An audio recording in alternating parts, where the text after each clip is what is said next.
হুম, আজকে অনেকদিন পরে খাইতে ইচ্ছে হয়েছে খাসির মাংস, ঝোল এবং নরম সেদ্ধ আটার রুটি। কালারটা দেখে মনে হচ্ছে খেতে খুব অসাধারণ স্বাদ হবে। তো আমি একটু বাটিতে তুলে নিচ্ছি। তুলে নেওয়ার পরে আমি দেখব কেমন স্বাদ হয়েছে। বাইরে আজকে বৃষ্টি হচ্ছিল, বৃষ্টির দিনে এমন স্বাদের খাবার খেতে খুবই ভালো লাগে আমার। তো আমি এখন একটু খেয়ে দেখব কেমন হয়েছে। বিসমিল্লাহির রহমানির রহিম।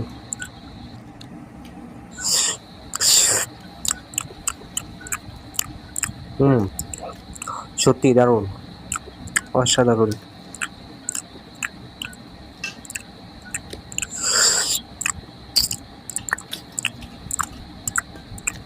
খাসির হাড্ডিটা চরম ছিল।